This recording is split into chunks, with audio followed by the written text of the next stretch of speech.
अब सर एक सवाल ये रहता है कि भाई एलईटी तो आने वाला है, तो ऐसे में प्रिपरेशन कहाँ से करनी है, क्योंकि जो स्टडी मटेरियल इसका वो कंसाइज नहीं है। ऐसे में दिक्कत ये आती है कि आपको एक मेंटर की ज़रूरत पड़ती है कि भाई वो मेंटर आपको वो बता दे कि भाई पेपर में क्या आने वाला है या पेपर किस पैटर्न पे आने वाला है। और इस जगह पर पीडब्ल्यू मैम बच्चों के लिए काम कर रहा है। लाइब्रेरी साइंस एक ऐसा कोर्स है जो कि बहुत पॉपुलर नहीं है, अभी बहुत कम बच्चे इसके बारे में जानते हैं।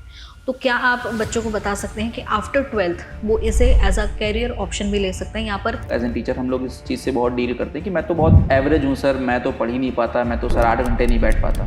अब ऐसे में 8 घंटे बैठने की ज़रूरत नहीं है, हम वो स्टडी 4 घंटे में भी कर सकते हैं जो हम 8 घंटे बैठ करके केवल किताबें पलट रहे हैं। हेलो स्टूडेंट्स, आप सभी बच्चों का स्वागत है आज के इस पॉडकास्ट में। और आज हमारे साथ यहाँ पर एक बहुत ही मशहूर हस्ती हैं जो आपके फेवरेट टीचर हैं। और आज हम इस पॉडकास्ट में जनरली जो हमारा टॉपिक रहने वाला है वो रहने वाला है लाइब्रेरी साइंस को लेकर, कि भाई लाइब्रेरियन की वैकेंसीज कब आने वाली हैं, प्रिपरेशन कैसे करनी है और आपके पास क्या क्या अदर ऑप्शंस भी हैं। तो इन सारी चीज़ों के ऊपर हम चर्चा करेंगे और हम स्वागत करते हैं अंकित द्विवेदी सर का। Thank you so much ma'am मुझे बुलाने के लिए। हाँ, तो सर यहाँ पे मैं आपसे पूछना चाहूँगी, लाइब्रेरी साइंस आप पढ़ा रहे हैं, यूट्यूब पर आप क्लासेस ले रहे हैं, पेड बैच में आपकी क्लासेस चल रही हैं। तो ऐसे में अभी एलईटी जो कि आपका लाइब्रेरियन एलिजिबिलिटी टेस्ट है, ये क्या होता है? इसके बारे में थोड़ा बच्चों को जानकारी दीजिए। मैम एलईटी जो है जिसे पात्रता परीक्षा बोलते हैं, हालांकि ये जो एलईटी हो रहा है ये 17 साल बाद वैकेंसीज आ रही हैं। तो अभी इन्होंने नया प्रावधान किया कि भाई पहले हम पात्रता परीक्षा करवाएंगे, उसके बाद जो मेन पेपर होगा मेंस, जो कि बीपीएससी लेगा, जो कि लाइब्रेरियन के लिए है, जिसमें लगभग 5000 नए पद और 1500 पुराने पद उनको मर्ज करके ये लगभग 6500 से 7000 पदों पर वैकेंसी निकाल रहे हैं। तो पात्रता परीक्षा कराने का एक मोटिव इनका ये था कि कुछ ऐसे विद्यार्थी जो हमें मिल जाएंगे एक एन नंबर ऑफ संख्या में, उसके बाद हम उन्हें मेंस के लिए बुलाएंगे और जो क्वालिफाई होगा उसको आगे की वैकेंसी देंगे। पात्रता परीक्षा कराने का यही एक मोटिव है कि थोड़ा सा इनको समय मिल जाएगा वैकेंसीज के लिए और चीजें बेहतर हो पाएंगी। मैम अच्छा सर, मुझे ये बताइए कि जो एलईटी है ये कब तक आने के इसके चांसेस हैं? मैम एलईटी आ जाना चाहिए था अब तक, क्योंकि जो हमारी लास्ट बात हुई थी उसमें हमें ये पता था कि 20 से 25 सितंबर के बीच में एलईटी का नोटिफिकेशन आ जाना चाहिए था। अब इसमें दो प्रॉब्लम आ रही है। पहली प्रॉब्लम ये आ रही है मैम कि पेपर एक तो लॉन्ग टाइम के बाद हो रहा है, यानी कि पेपर का कोई भी सिलेबस नहीं डिफाइंड है, कोई भी पैटर्न नहीं डिफाइंड है। जैसे हम लोग अभी पढ़ा भी रहे हैं तो मैं भी एक फुल लेंथ कोर्स पढ़ा रहा हूं ताकि बच्चे को 0 भी समझ में आए और 100 भी समझ में आए। तो यही कारण था। शिक्षा विभाग ने अपनी सारी नोटिफिकेशन, सारा काउंटिंग, सब कुछ आयोग को भेज दिया था। उसमें कुछ कमियां देखी आयोग ने कि भाई सिलेबस में कुछ इशू थे या एग्जाम पैटर्न में कुछ इशू थे। जैसे कि अभी हम एस्टेट की बात करें मैम, जो शिक्षा पात्रता परीक्षा है उसमें क्या होता है कि वो हर साल होती है, तो उनके पास एक फिक्स पैटर्न है, एक सिलेबस है, सारी चीज डिफाइंड है, तो वो आसानी से उसका अप्रूवल हो गया। लेकिन एलईटी में ये दिक्कत आई, तो फिर आयोग ने शिक्षा विभाग को नोटिस वापस कर दी थी। बट शिक्षा विभाग ने दोबारा से उस नोटिस को दुरुस्त किया, सारी चीजें क्लियर करके दोबारा से आयोग को भेज दिया है। तो मैम बहुत जल्दी इस पे फैसला आ जाएगा और जहां तक हमारी आकांक्षा है कि भाई सितंबर के एंड तक ये आ जाना चाहिए। तो स्टूडेंट एलईटी जो है आप लोगों को अपनी प्रिपरेशन कंटिन्यू रखनी है। और एलईटी जो है, क्योंकि जैसा सर ने बताया कि भाई अभी इसका पूरा प्रारूप यानी फ्रेमवर्क अभी तैयार नहीं हो पाया था। आफ्टर ऑल इतने टाइम बाद वैकेंसी आ रही है, तो किस तरीके से एग्जाम कंडक्ट कराना चाहिए, क्या पैटर्न रखना चाहिए, तो इसके ऊपर डिटेल डिस्कशन के बाद ही और बहुत जल्द आपको देखने को मिलेगा। सितंबर लास्ट तक आपके पास नोटिफिकेशन आ जाएगा। हाँ जी बिल्कुल। अब सर एक सवाल ये रहता है कि भाई एलईटी तो आने वाला है, तो ऐसे में प्रिपरेशन कहाँ से करनी है, क्योंकि जो स्टडी मटेरियल इसका वो कंसाइज नहीं है। मार्केट में स्टडी मटेरियल अवेलेबल तो है, लेकिन बच्चों को नहीं पता कि कितना पढ़ना है, क्या पढ़ना है। तो इसके लिए मतलब क्या करें वो? बिल्कुल सही बात मैम आपने बोली। देखिए लाइब्रेरी साइंस एक ऐसा सब्जेक्ट है मैम जो कि अभी हमारे हमारे बीच बहुत पॉपुलर सब्जेक्ट नहीं है। जैसे अगर हम किसी बच्चे से पूछें तो वो ग्रेजुएशन के नाम पर बीएससी, बीकॉम, बीए ऐसे सब्जेक्ट्स को जानता है और मार्केट में उसका प्रचलन भी बहुत है। लेकिन जब हम लाइब्रेरी साइंस की बात करते हैं, बी लिस्ट की बात करते हैं, एम लिस्ट की बात करते हैं, तो शायद 10 में कोई 2 लोग ऐसे हैं जो उसके बारे में अवेयर हैं। अब ऐसे में दिक्कत ये होती है कि मैम जिस चीज का प्रचलन हमारे यहाँ ज्यादा नहीं है उसका कई बार हमको स्टडी मटेरियल नहीं मिलता। कई बार मिलता भी है तो इतना या तो बहुत ज्यादा मिल जाता है या तो बहुत कम मिलता है, जो शायद हमारी जरूरत से कभी बार बहुत ज्यादा निकल जाता है और कई बार बहुत कम होता है। ऐसे में दिक्कत ये आती है कि आपको एक मेंटर की जरूरत पड़ती है कि भाई वो मेंटर आपको वो बता दे कि भाई पेपर में क्या आने वाला है या पेपर किस पैटर्न पे आने वाला है। और इस जगह पर पीडब्ल्यू मैम बच्चों के लिए काम कर रहा है। एज एन मैं और बहुत सारे ऐसे टीचर्स जो बिल्कुल प्रॉपर वे में कंटेंट को कट टू कट लेकर के चल रहे हैं। मैं अगर लाइब्रेरी साइंस की बात करूं तो मैं अपने पेड बैचेस के माध्यम से बच्चों को लगभग पढ़ा रहा हूं, और मैं उस पेड बैच में मैम बच्चों को पीपीटी नहीं दे रहा। पीपीटी इन द सेंस, जैसे कि आपने देखा और कई जगह पर आप देखोगे कि वो पूरा का पूरा ग्रंथ दे देते हैं कि भाई अगर ग्रंथ ही बच्चे को पढ़ना है तो फिर मेरी क्या जरूरत है मैम। मेरा काम ये है, मैं ये प्लान करके चल रहा हूं कि बच्चे ने जितना पढ़ना है, बच्चे की मेहनत मुझे करनी है।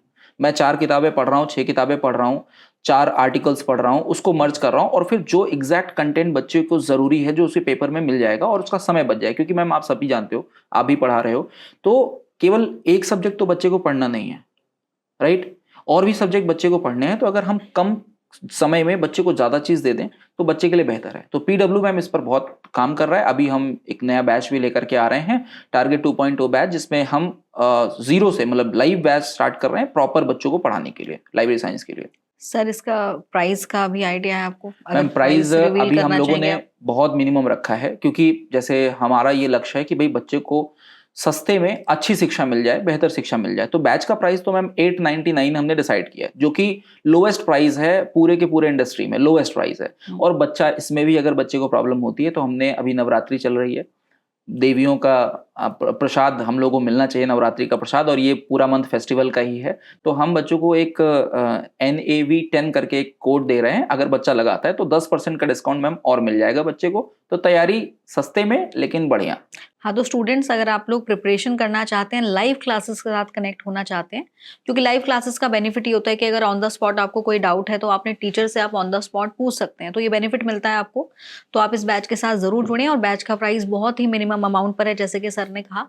और NOV10 आप कूपन कोड यूज करिएगा, 10% एडिशनल डिस्काउंट आपको मिल जाएगा। एक सर सवाल ये भी है कि जैसे आपने कहा कि बहुत ज्यादा लाइब्रेरी साइंस की अगर मैं बात करूँ, लाइब्रेरी साइंस एक ऐसा कोर्स है जो कि बहुत पॉपुलर नहीं है, अभी बहुत कम बच्चे इसके बारे में जानते हैं। तो क्या आप बच्चों को बता सकते हैं कि आफ्टर 12th वो इसे एज अ कैरियर ऑप्शन भी ले सकते हैं? यहाँ पर जो बिलिव है उसका एलिजिबिलिटी क्राइटेरिया क्या है, ड्यूरेशन क्या है कोर्स की, और अगर किसी ने बिलिव कर लिया है तो एमलिव अगर वो कर रहा है तो कितने ड्यूरेशन का कोर्स है? मैम ये बीलिस और एमलिस, जैसे इसके 4 कोर्सेज हैं मैम, एक सीलिस, डीलिस, बीलिस और एमलिस। और आफ्टर एमलिस आप नेट और PhD करके असिस्टेंट प्रोफेसर भी बन सकते हैं। मतलब एक लंबा आपके पास रूट है। बट अभी मैं बच्चों को रिकमेंड करूंगा, जिन बच्चों ने 12th कर लिया है वो सीलिस और डीलिस में ना पढ़ें। क्योंकि मैम अब आप देखोगे, जैसे भी हमारी EMRS की वैकेंसी आई, KVS की वैकेंसी आएंगी, बिहार की वैकेंसीज हैं, उसमें सीलिस और डीलिस यानी कि सर्टिफिकेशन कोर्स और डिप्लोमा को उन्होंने मना कर दिया है। जो भी बच्चे हैं मैं उनको बताऊंगा कि अगर आप बीलिस कर रहे हैं तो बीलिस आफ्टर ग्रेजुएशन 1 ईयर का कोर्स है। तो ग्रेजुएशन कोई भी आपने किया हो, आप बीलिस करिए, 1 साल का कोर्स है और बहुत कॉस्टली नहीं है। ये ओपन यूनिवर्सिटी से भी होता है, रेगुलर यूनिवर्सिटी से भी होता है, और बिल्कुल एकदम एग्जैक्ट अप्रूव्ड कोर्स है। उसके बाद अगर आपको मास्टर्स भी करना है तो 1 साल में मास्टर्स भी हो जाता है मैम। एमलिस जो है केवल 1 साल यानी कि 2 सेमेस्टर का कोर्स है। और आफ्टर एमलिस आप नेट क्वालिफाई करिए, JRF क्वालिफाई करिए, PhD रिसर्च करिए, और नेट क्वालिफाई करने के बाद आप असिस्टेंट प्रोफेसर भी किसी कॉलेज में लग सकते हैं। तो स्टूडेंट्स देखिए, ये भी एक बहुत अच्छा कैरियर ऑप्शन है, क्योंकि अगर आप खाली प्लेन ग्रेजुएशन कर रहे हैं तो आज के टाइम पर प्लेन ग्रेजुएशन करने के अलावा अगर आप साथ में कोई प्रोफेशनल कोर्स भी करते हैं तो वो आपके CV को, आपके रिज्यूमे को और ज़्यादा मजबूत बनाता है। तो ये बहुत बेहतरीन कोर्स है, और इसके लिए आप विकल्प भी बहुत सारे हैं आपके पास, ओपन यूनिवर्सिटीज़ भी हैं, रेगुलर यूनिवर्सिटीज़ भी हैं, तो आप बढ़िया तरीके से कर सकते हो। और सबसे इंपॉर्टेंट चीज़ ये है कि ड्यूरेशन बहुत लंबा नहीं है, बहुत लंबा समय आपको नहीं लगेगा, और आपके पास एक और कैरियर का ऑप्शन आपके पास ओपन हो जाएगा। अच्छा सर, अब आप मुझे बताइए कि अगर हम LET की बात करें, LET के साथ बच्चे के पास और कौन से कैरियर ऑप्शंस अवेलेबल हैं?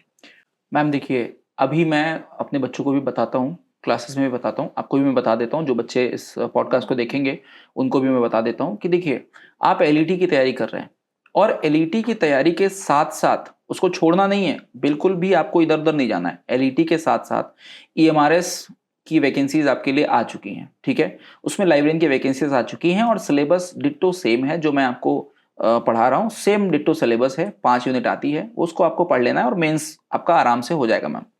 दूसरा, सबसे अच्छी वैकेंसीज आती है मैम KVS में। और मैं आपको मैम बताऊं, जो लाइब्रेरियन होते हैं वो ग्रेड B की जॉब में आते हैं, यानी कि लेवल 7 में जॉब में आते हैं।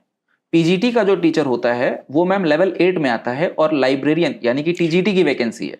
लेवल 7 की जॉब है, बच्चा आराम से 40, इसका जो बेसिक पे है 44,900 से लेकर के 1,44,000 के आसपास का है। तो सोचिए एक कम मेहनत में, अब सोचिए हम लोग पीजीटी कर रहे हैं, 2 साल मास्टर्स कर रहे हैं, फिर 3 साल का ग्रेजुएशन, और इसमें 3 साल का ग्रेजुएशन प्लस 1 साल का बीलिस, और ये रास्ता छोटा है मैम, और अभी लोग बहुत सीमित हैं। तो जो बच्चे बीलिस कर चुके हैं, आप सभी को मैं बोलूंगा कि आप लोग बिल्कुल अपनी तैयारी को लगाए रखिए। और मैम एक चीज मैं और ऐड करूंगा, क्योंकि गवर्नमेंट सेक्टर ही नहीं मैम, प्राइवेट सेक्टर स्कूल्स में, जैसे आप बड़े बड़े स्कूल्स देखोगे, वहां पर भी जब लाइब्रेरियन के लिए आप अप्लाई करोगे, क्योंकि बहुत ज़्यादा लोग नहीं हैं, तो ऐसे में वहाँ पर भी कैरियर अपॉर्चुनिटी बहुत अच्छी है। तो जैसा कि आपने कहा कि केवल प्लेन ग्रेजुएशन करने से अच्छा है कि उसमें हम कोई एक डिग्री ऐसी ऐड कर दें जो उसको और एम्फसाइज कर दे, तो ये आप अपॉर्चुनिटीज देख सकते हैं। तो स्टूडेंट देखिए, अगर आप बीलिप्स करते हैं तो इसमें आपको बेनिफिट मिलना ही मिलना है, और ये एक ऐसा कोर्स है कि आप घर में खाली नहीं बैठेंगे, यानी आपकी पढ़ाई वेस्ट नहीं जाएगी। अगर आप ये कोर्स कर रहे हैं तो उसका बेनिफिट आपको जरूर मिलेगा। प्राइवेट सेक्टर में, प्राइवेट स्कूल्स हैं, कॉलेजेस में भी कॉन्ट्रैक्चुअल जॉब्स निकलती हैं, आप वहां पर भी अप्लाई कर सकते हैं। तो बहुत ही एक अच्छा और एक बेहतरीन आपके पास एक कैरियर का विकल्प आपके सामने है। क्योंकि देखिए बच्चे, भीड़ से आपको थोड़ा अलग हटना होगा, और भीड़ से अलग आप तभी हटेंगे जब आपके पास कुछ एक्स्ट्रा ऐसी डिग्रीज, ऐसे प्रोफेशनल कोर्स आपने किए होंगे जो आपकी एजुकेशनल क्वालिफिकेशन को बहुत ज़्यादा स्ट्रॉन्ग बनाए। तो मैं हमेशा वैसे भी रिकमेंड करती हूँ कि सिर्फ ग्रेजुएशन नहीं करना है, उसके साथ कुछ ऐसा वोकेशनल कोर्स, कोई प्रोफेशनल कोर्स ज़रूर करिए जो आपके लिए आगे, आपके लिए जो कैरियर के ऑप्शन है वो आपके लिए ओपन रखे।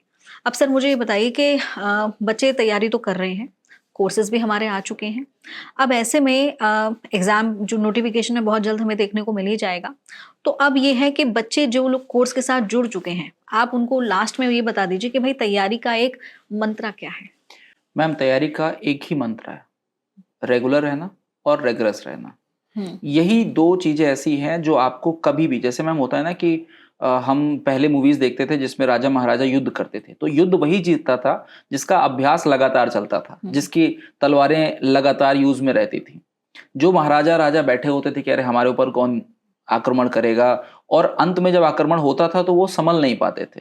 तो मैं बच्चों को यही मंत्रा देता हूं कि एक तो आप रेगुलर रहिए किसी भी हालत में। अभी वैकेंसी 10 दिन लेट हो रही है, 15 दिन लेट हो रही है, एक बहुत एग्जैक्ट एग्जांपल मैं आपको देता हूं मैम। डीएलएड आपने पढ़ाया, डीएलएड में मैम जिस दिन ऐसा लग रहा था कि पेपर ही नहीं होगा, राइट, पेपर ही नहीं होगा, मतलब हम लोग भी उम्मीद छोड़ चुके थे कि पेपर गया, मतलब लंबा टाइम गया, लेकिन जिस दिन एग्जाम की डेट आई और परसों से एग्जाम थे, अब सोचिए ऐसे में जो बच्चा अपनी तैयारी छोड़ चुका है, क्या वो उसमें कवर अप कर पाया होगा? बिल्कुल भी नहीं कर पाएगा।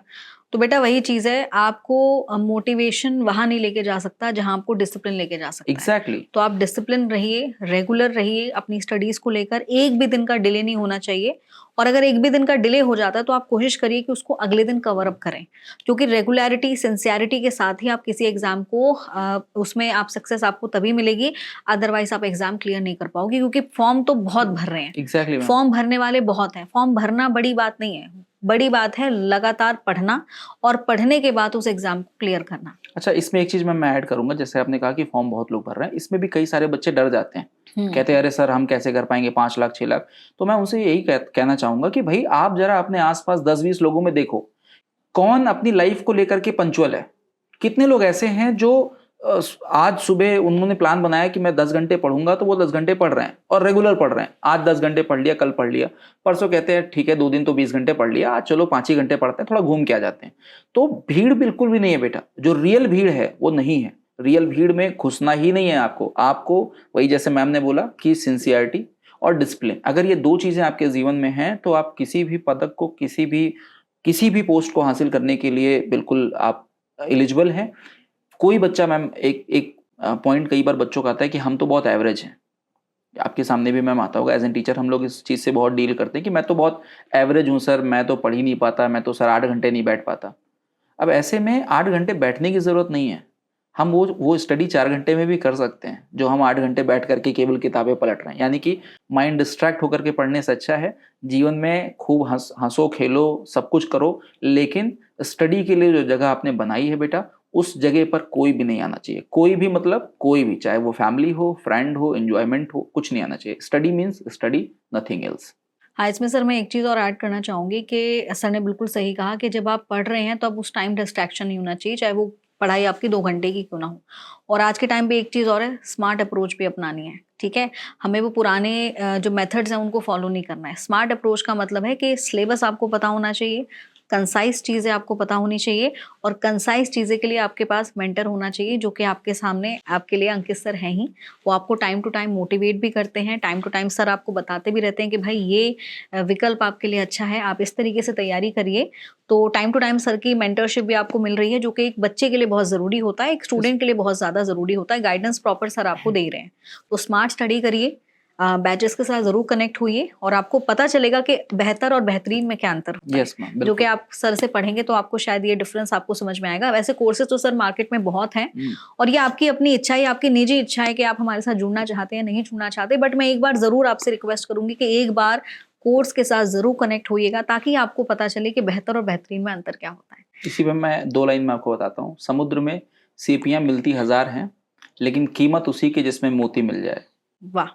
तो स्टूडेंट्स चलिए इसी के साथ इस पॉडकास्ट को मैं यहीं पर एंड करूँगी। Thank you so much Ankit Dwivedi sir और बाकी अगर फिर भी आपके मन में कोई डाउट होता है, कोई प्रश्न आप मुझसे या सर से पूछना चाहते हैं तो इस पॉडकास्ट के कमेंट सेक्शन में आप ज़रूर अपने उस क्वेश्चन को पोस्ट करिएगा।